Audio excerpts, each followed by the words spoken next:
Hi folks, it's Aquafil again, and well, I'm still tired. I watched WrestleMania up until, well, in Germany it was, I don't want to lie here, 6 o'clock in the morning. Uh, well, more on that later. Well, I had some internet issues, that's why my preview was released on today, Monday, which is rather stupid. But, well, in context with my review, which I'm doing now, well, it might seem a little bit interesting what I said they should do. Well, I'm no booker, I'm not in the business, but well, you can decide for yourself whether the stuff I said, what the fuck is this? So, what I suggested or what I thought they could do to really make it nice event, and what they actually did, well. You can decide which one is more interesting. And as soon as my internet issues are finally resolved, trying to do a little talk after WrestleMania roundtable with a friend of mine.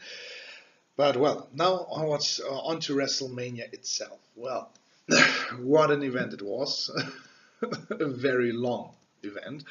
Well, it started off with a kickoff show, of course, and yeah, well. 2 hours is just too much for a kickoff show because, well, they don't have really had the content for 2 hours. Aside from that, well, the first match was Kalisto versus Ryback. I think it was about 45 minutes into the kickoff, and well, yeah, it was classic big guy versus very small guy. And well, they played it quite nice. Ryback could really show off his power, and against Kalisto, it really seemed like there was a lot of impact on the moves, and it was a really hard match for Kalisto. And yeah, well, Kalisto had his hope spots, and the finish was done quite clever, I think, with the Kalisto trying to hold on to the corner to the protection thing about around the metal ring that holds the top and the bottom rope, the second rope. And well, Ryback storms in. He does a drop toe hold, and Ryback hits the exposed ring. And after that, the Salida del Sol, and of course, Kalisto retained the title, but in a way that didn't make Ryback look weak. So that was okay. It was no huge match, but it was okay. The 10 Diva match, well, yeah, there was a little bit of attempting to wrestle, a little bit wrestling, but in the end, it's the clusterfuck I thought it would be. And yeah, nothing of note really here. It's the pre-Divas Revolution kind of crap we have seen time and time again.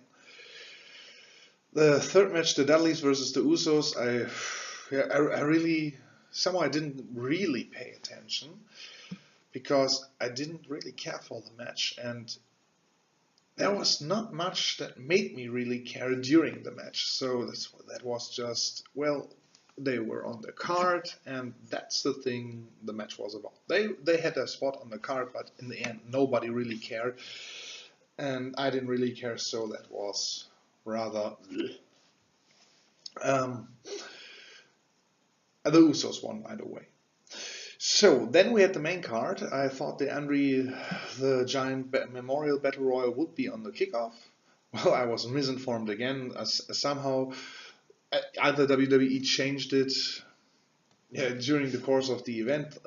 Thought, well, maybe we should put it after the Hell in a Cell match to bring the fans down a little bit. I don't know. It wasn't on the kickoff show, so the kickoff was done here, and it started with the main card, the 7-way ladder match for the Intercontinental title.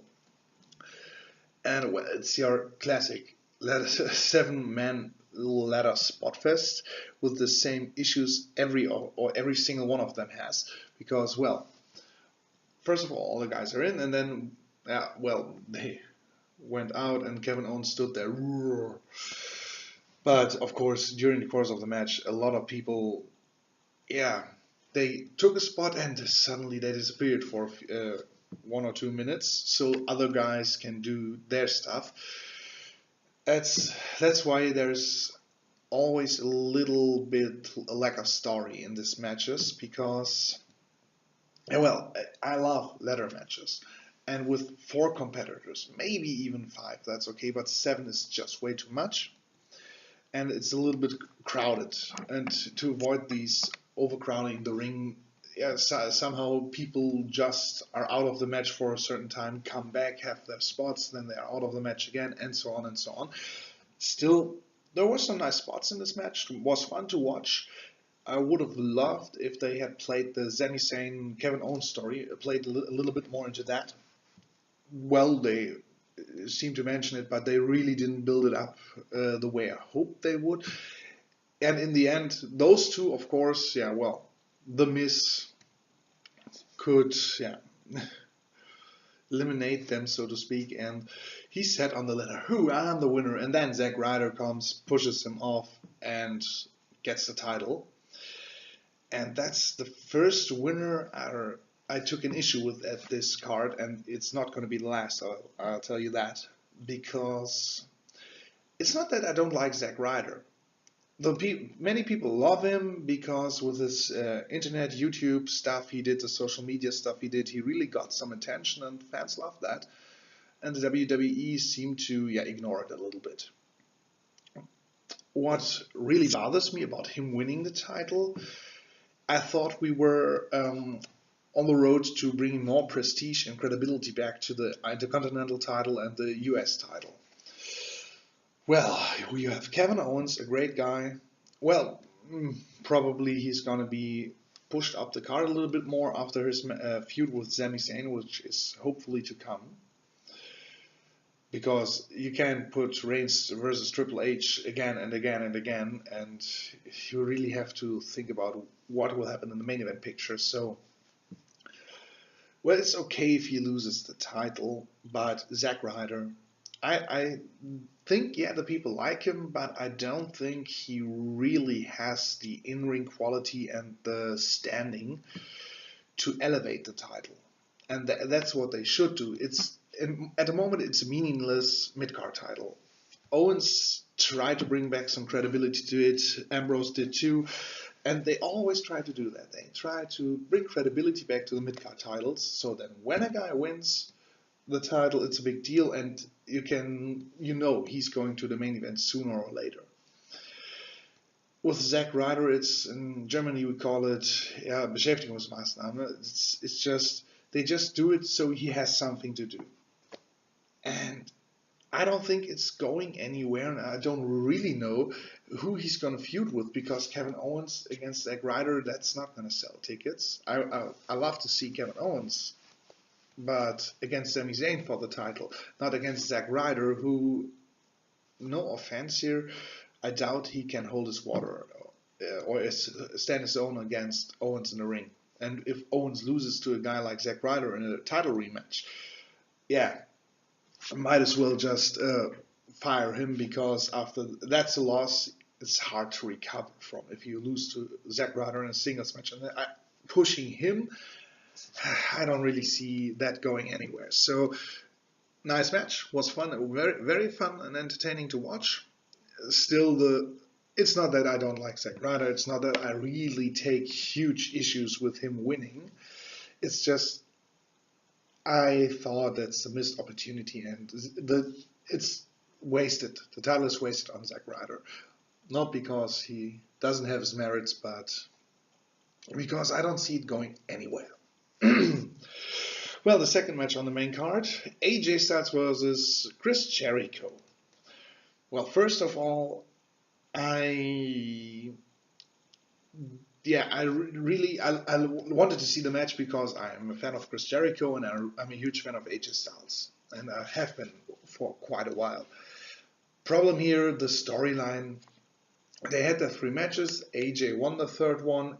It was like, it's over. Then suddenly they team them up and they break him up again. And I mean, come on, the build-up was weak. The build-up was really weak for this match. And so if it wasn't AJ Styles and Chris Jericho, I doubt anybody would have cared for it. The match itself, well, it was a lot of back and forth. They had signatures, finishers, countered it, and yeah, it was a good match. Definitely, it was a very good match. But that's the next point where I take, or the next match where I take issue with the winner, because I'm gonna be honest here. Why the fuck does Chris Jericho need to win?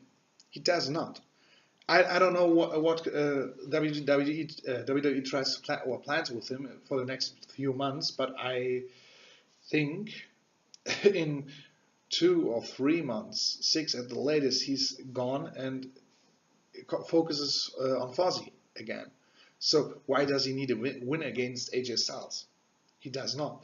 AJ Styles winning against Chris Jericho, that's a given. You want to push a new guy, and especially in AJ Styles, the crowd as soon as he appeared, and you can always say the smart marks and the internet fans in the arenas, they are the loudest. Yeah, but I mean, come on, with Shinsuke Nakamura, I'm talking about that in my Takeover Dallas review, which I'm doing right after this one. Yeah, honestly, it's like you think, yeah, well, maybe the people don't know him. Everybody knows them. I mean, come on. Almost everybody knew at least a little bit about AJ Styles. I mean, we have the internet. And in times of the internet, people know shit. And you have a guy like AJ Styles, you can push him into the main event because he's a veteran too, and he's too old to really be the future for the next 5 to 10 years. You can't do that. But god damn it, let him win against a guy like Chris Jericho, who's gone in 2 to 6 months anyway, who doesn't need to win, who is a legend in his own right, and he got the win. And it wasn't like that's a huge pop for the was a huge pop like, yeah, Chris Jericho won. No, the people wanted AJ Styles to win, and they trolled him. And that's, I think, most of the WrestleMania booking was about trolling the people. And yeah, that's like, oh, the ratings are going down. Let's shove a middle finger right up their faces, right in their faces, and say fuck you. That's like. I'm gonna do a little bit more about what is so wrong about the booking of this WrestleMania. Even though, as I said, the first match very entertaining, nice spot fest. The second match was in my mind the best match of the series or of this feud they had in the WWE. It was the best of them. Still, it's like you have maybe close to 3.5, 3 3/4 stars match, maybe even 4 stars if you're a little bit generous. And you sit there and think, with this outcome, it was a good match. But normally it doesn't matter who wins if the match is good. But it's like they want to troll you. The WWE booking team wants to troll you, and that's not how you get fans. That's not how you get subscribers for the network, and that's not how your ratings are going to go up. So, I really take issue with Chris Jericho winning here because he doesn't need to win, and I doubt he's the kind of jackass that says, hey, no, I'm not going to lie down for AJ Styles at WrestleMania. I mean, come on, how often WCW he had to lay low or was pushed to the mid card or lower card and had to take losses because people like the NWO. I doubt he's such an asshole that he now does the same thing. I mean, come on. I really think it's booking's fault. Third match, New Day versus League of Legends, and well, yeah, the match. First of all, it was great to see the New Day coming out of a huge Boodio cereal package or cereal box, addressed as Saiyajins. It was just stupid. And me and my friends, we really loved it, especially one who he didn't know the New Day till maybe 2 or 3 weeks ago because he hasn't been following wrestling a long time. He always was a huge fan, and he's a huge Dragon Ball fan. The minute he saw them, he loved them, and when they came out as Super Saiyajins or Saiyajins, he just went nuts. That was great. The match itself, it's a 3-on-4 handicap match. There was some classic New Day stuff. The League of Nations could show off some of their skills, but in the end, League of Nations won, and that's another winner I take issue with. Not because I wanted the New Day to win, I wanted to, but if the victory meant something for the League of Nations, if it gave them some credibility as monstrous heels, yeah, but with the conceptless gimmick they have, we're a bunch of foreigners, we fight for the authority. What the fuck is that? Who wants to see that crap? That's such 80s bullshit with the bad foreigner gimmick. And if the way they did it with Rusev, well, it worked because of Lana's charisma and because Rusev in the ring. I like Rusev in the ring. And with the heat with Putin, well, it's cheap heat, but well, okay, it worked a little bit. But with a whole stable of foreigners who are just the bad guys, and they work for the authority. That's just it. I don't know who wrote this shit, but it's. I'm gonna be drastic here. It's really fucking shit. Who thinks of such crap?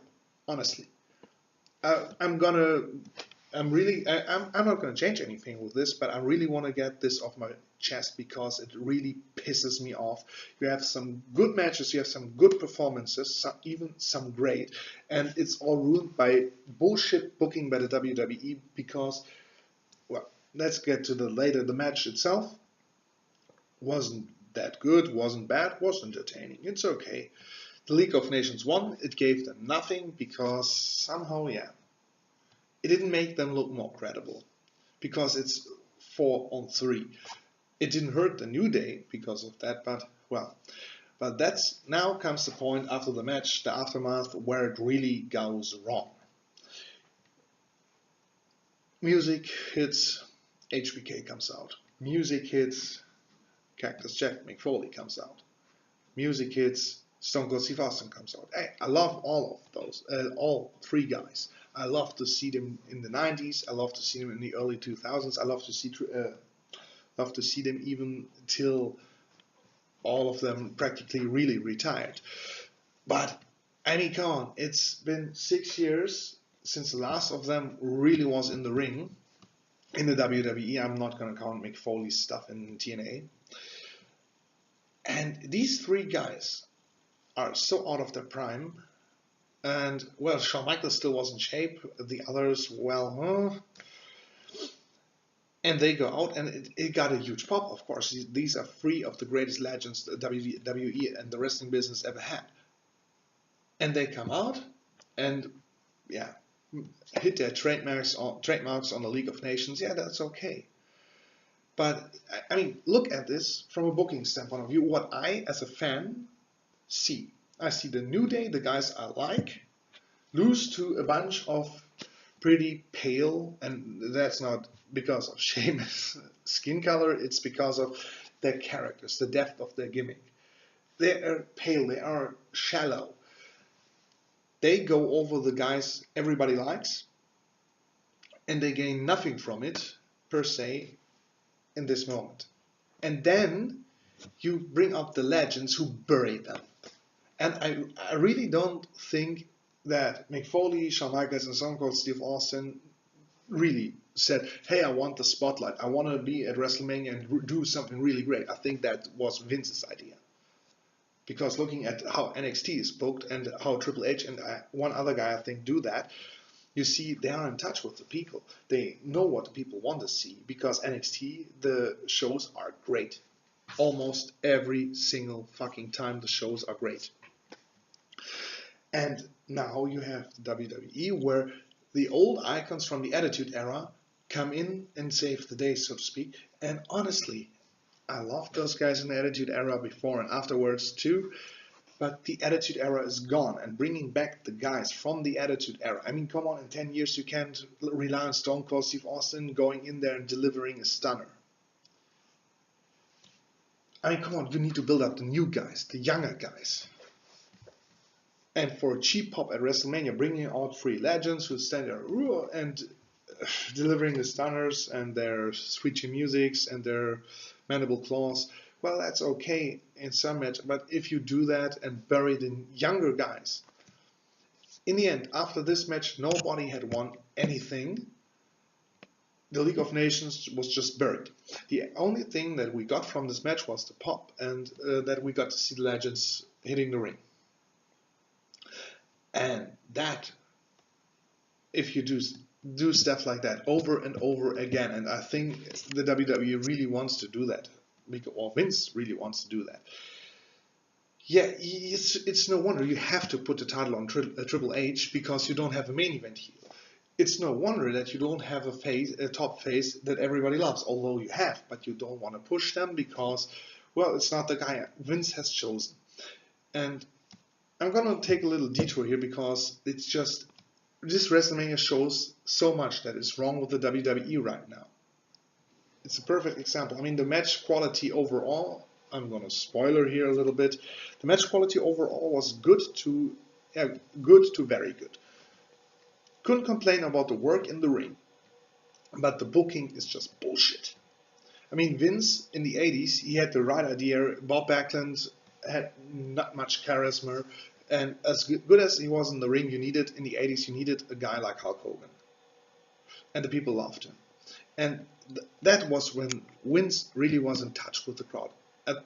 In Germany, you say at the pulse of time, pulse that side. He really was up to date. In the 90s, with this cartoony doink and plumber gimmicks, when most guys were professions and not a character, and it was as shallow as, I don't know, so as shallow as a shot glass that's empty. I mean, it's the only way they really recovered from that was, and they even admitted it during in the Monday Night War documentary on the network, the 20-part thing. They were so desperate. Vince said, like, do what you want. We're probably going out of business anyway.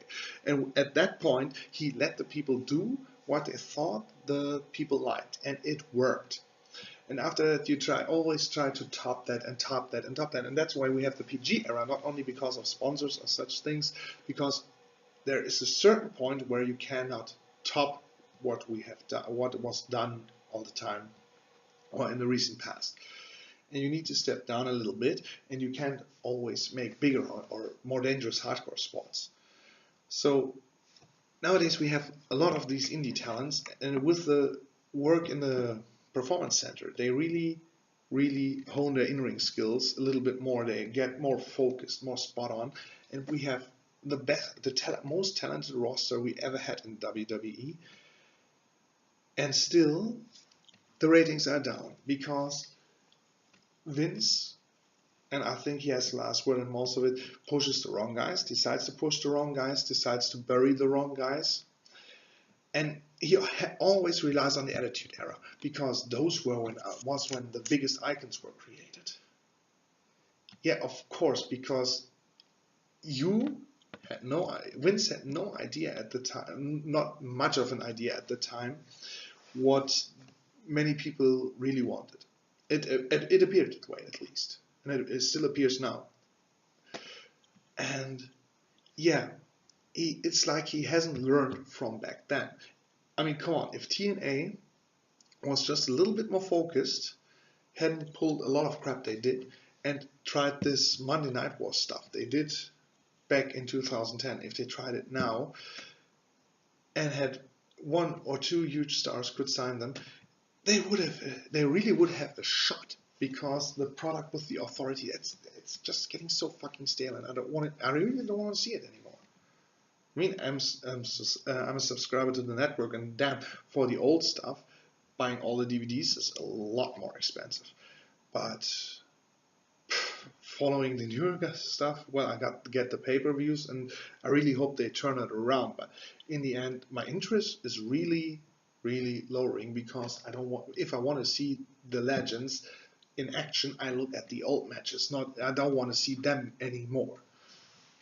And it feels like, yeah, Vince is trying to rely heavily on the Attitude Era stars to create buzz, to really get attention now and get the ratings up now and maybe even the buy rates or the subscriptions. But honestly, you're not gonna do it that way. It's like if I cast a movie, an action movie, and it's like the Expendables, but without the self-irony. And you see what the Expendables without the self-irony is. It's like the Expendables 3, and that one really was a lot less entertaining than the first two, because the self-irony with the old guys. In the first part, they knew, hey, well, we're old guys, fuck it. We want to have some fun. And you don't have the self-irony really here. I mean, yeah, Stone Cold danced with Xavier Woods before he stunned him, but there's not a lot of self-irony here. That's just rehashing and bringing back the old names to get attention, in hopes that people say, oh my god, Stone Cold was in there, oh that's fucking awesome. And sadly some people do. But honestly, you need to focus on now and what will happen probably in, or what has to be in 5 years. Because if you don't do that, you have the same problem the WCW had in the end.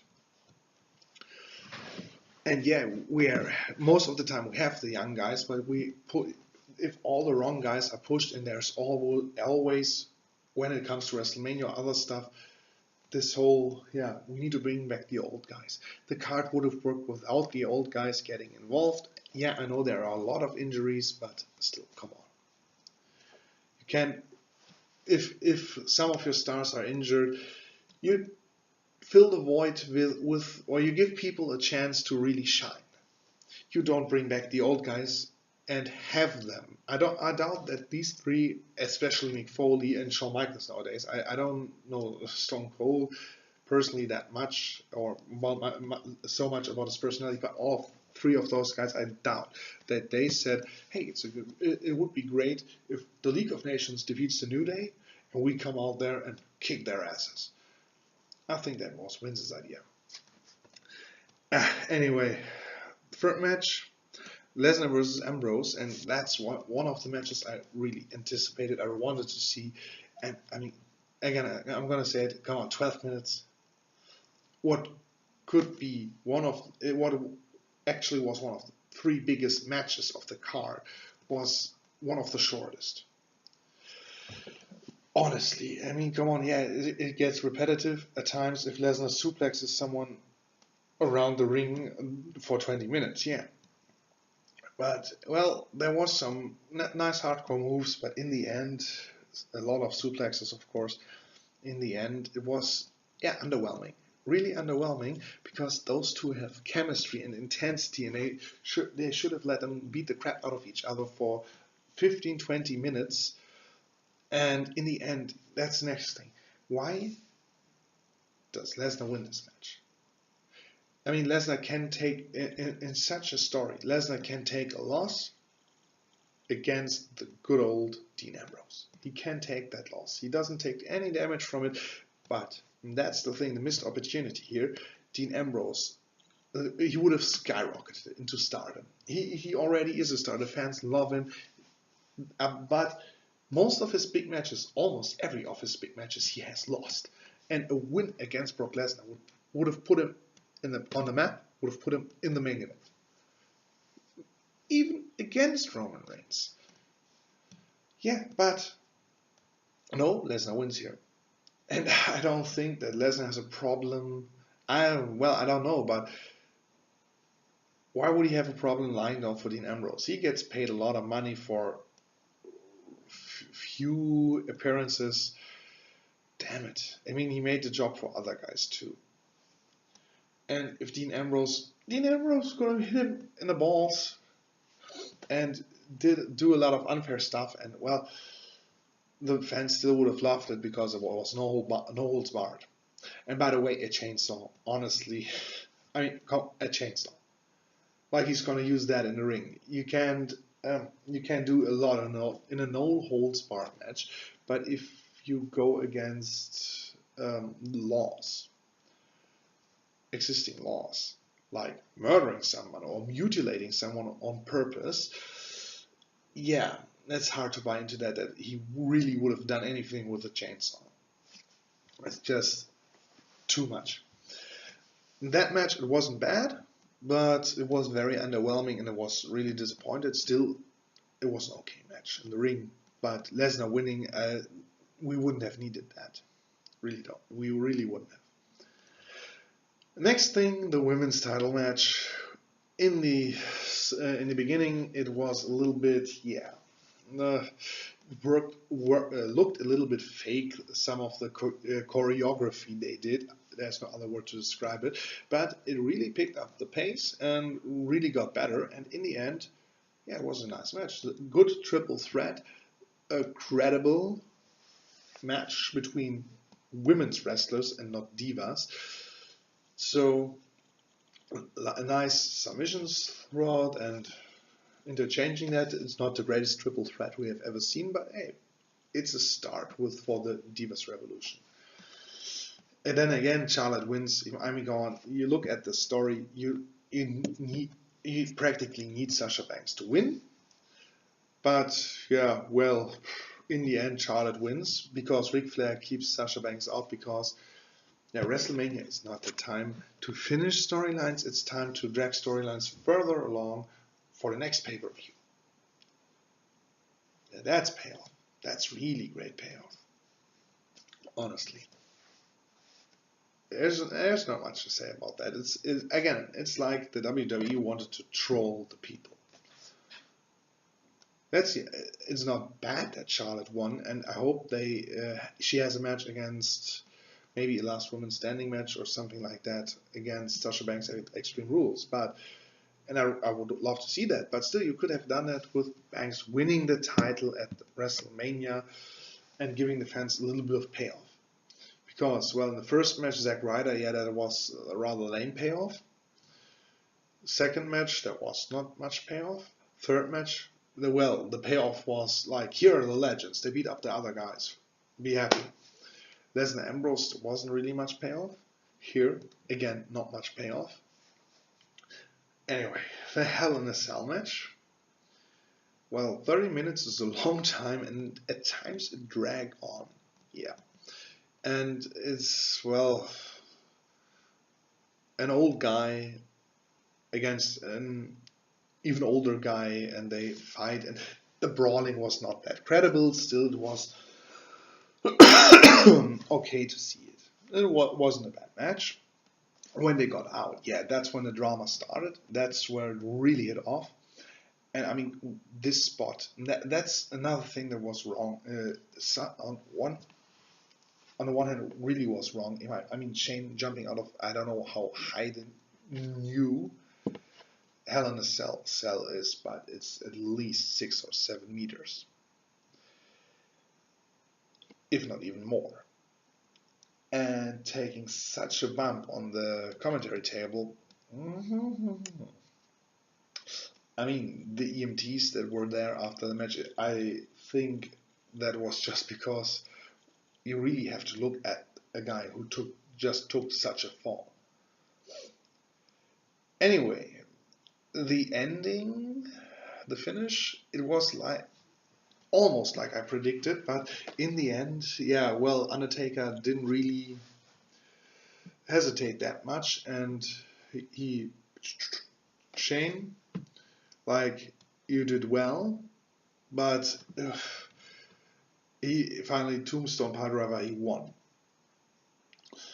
And that's another winner I take some issue with. I mean, I read in an online review by someone on Cage Match that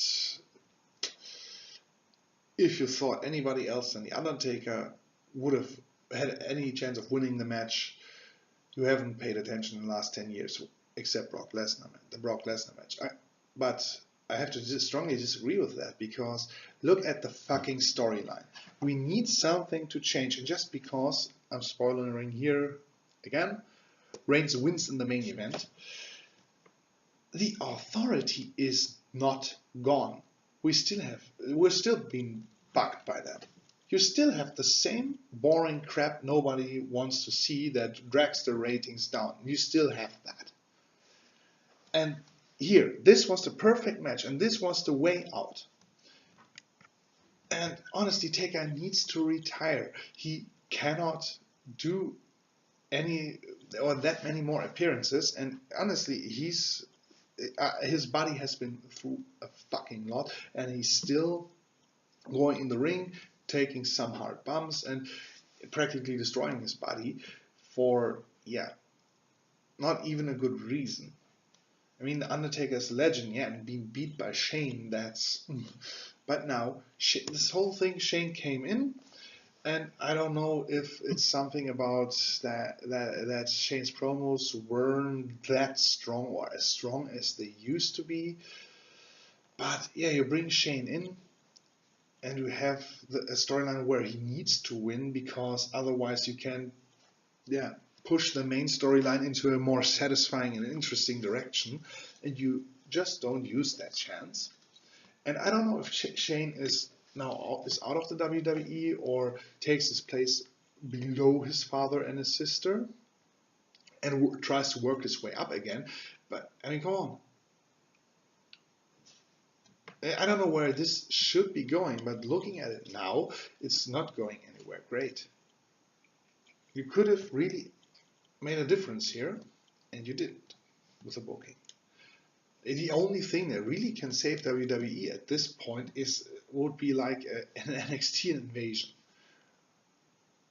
Maybe led by a guy like Shane, who somehow made the contacts with the right guys at NXT. But even that wouldn't be that great. So, I don't know, Shane losing here, it's just made not that much sense. For the storyline, it made no sense. The match itself, well, some nice spots, especially the insane bump Shane took. Other than that, a lot of story, a lot of unconvincing brawling. It wasn't a bad match. Somehow it worked, but Undertaker winning didn't do anything to further any storyline or to really make something interesting. And that's the problem. The WWE at the moment is not that interesting. You have great guys in the ring, but they're not the focus. They don't focus on the great guys they have. The guys that are over, they focus on all the wrong guys at times. Anyway, then we had the Battle Royal, and well, Shaquille O'Neal comes out. What the fuck he has to do in the Battle Royal? Yeah, he's a fucking giant. I mean, he can spit Big Show on his bald head and make. But I mean, come on. At least Kane didn't win. That's the only winner I don't take issue with.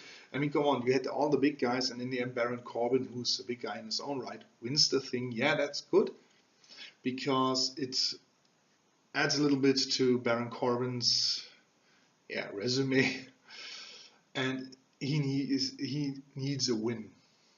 So he needed a win, and he got a win here, even though the ring was full of jobbers, but he eliminated the guy that counted.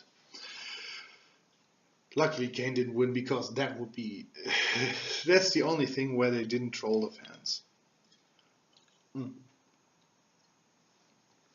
Because you need to have someone of of an imposing stature to win the Andre the Giant Memorial Battle Royal. I mean, I would have loved to see Damian Sandow or Tyler Breeze win the thing, but they have the Giant trophy in their hand. That's just silly.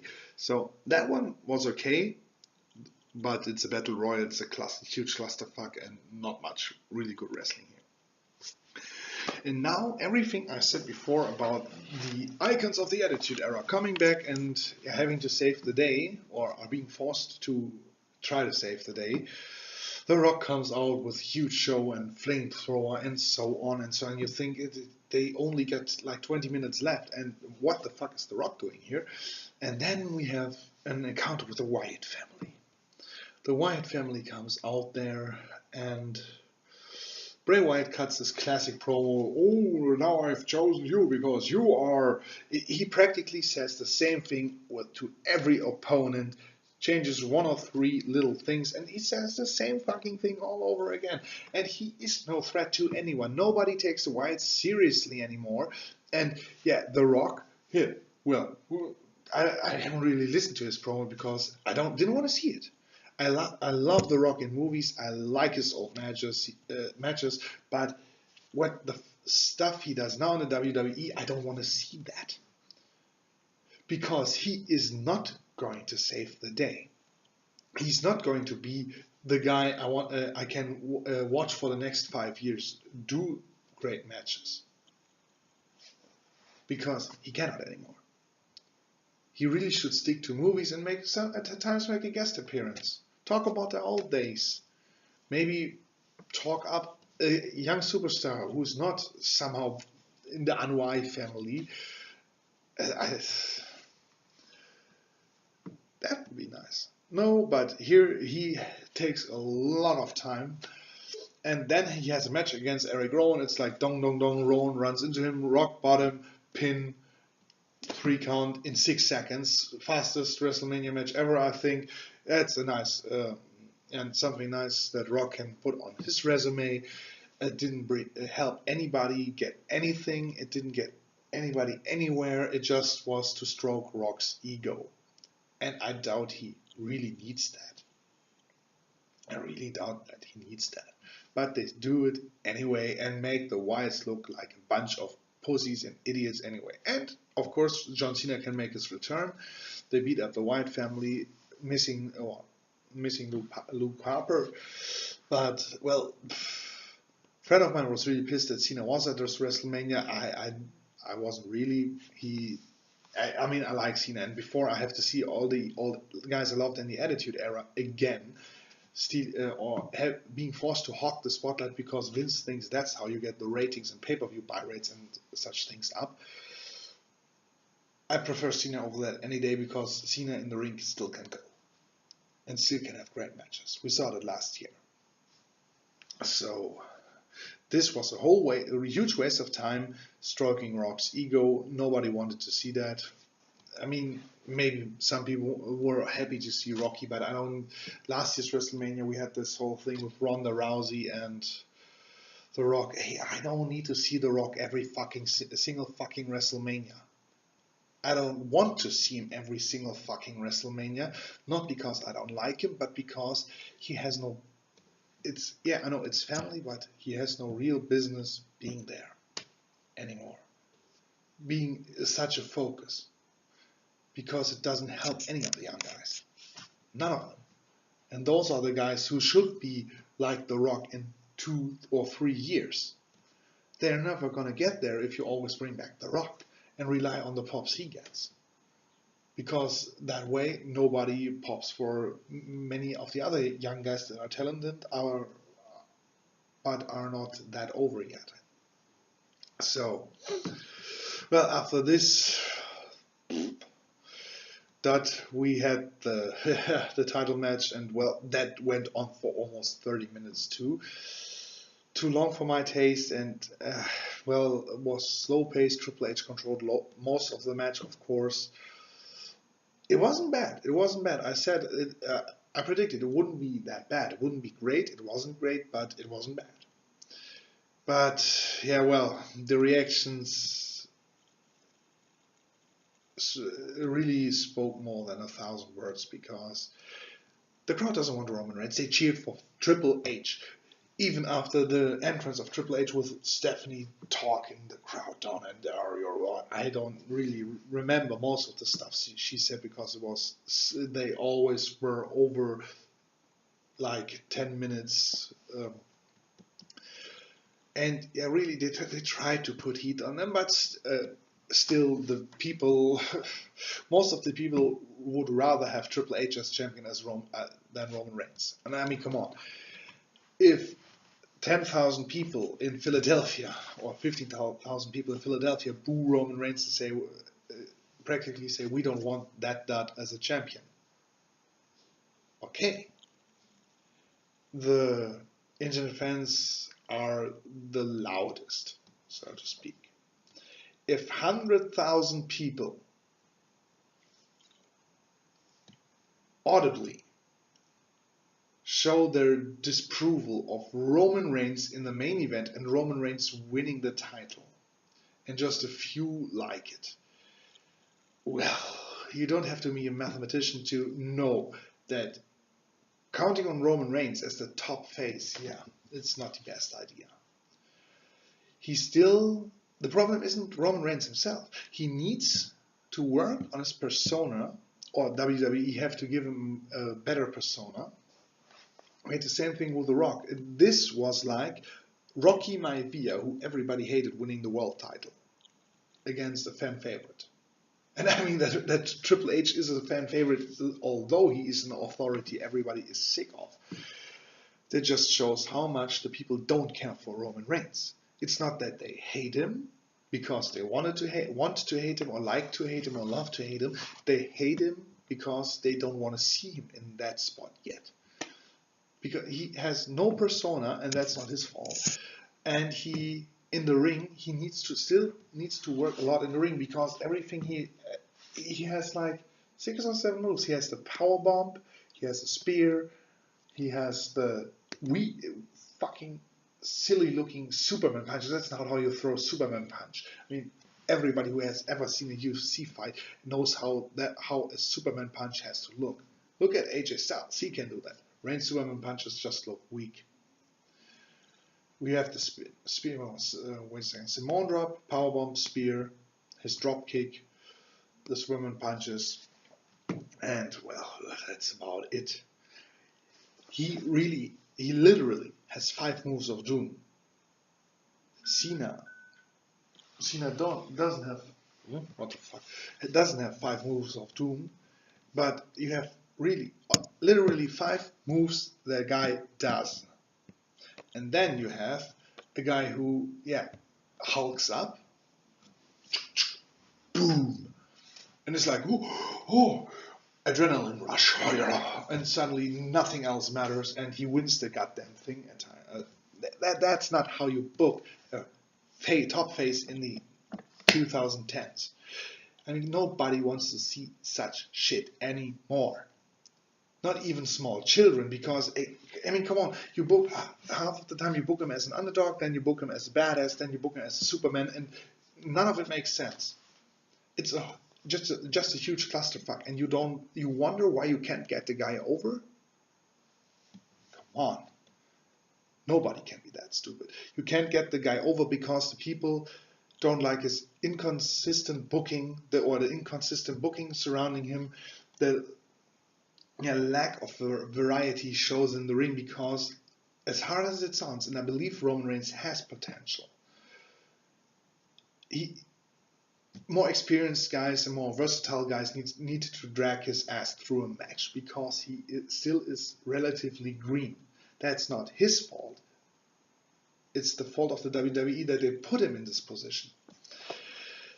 And if you have a guy like that, damn, give the people a legitimate reason to hate him because they want to hate him, and not because they just don't want to see him at all in such a position. And as soon as he is a heel and the people can live out their anger at him and boo him, and they're supposed to boo him, and they can do that, and if he then finds his niche or finds his real persona that works, sooner or later the people are going to cheer him. Look at Rocky Maivia. Look at the New Day. Look at tons of other people where this stuff has worked.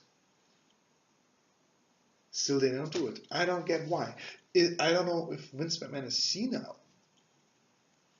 But if this really is Vince's doing, that he says, no, I don't care what the fans want. I want this guy as the champion and as a face, and they have to cheer him. And if they don't cheer him, they can boo him all they want. He's going to be the top face of the company.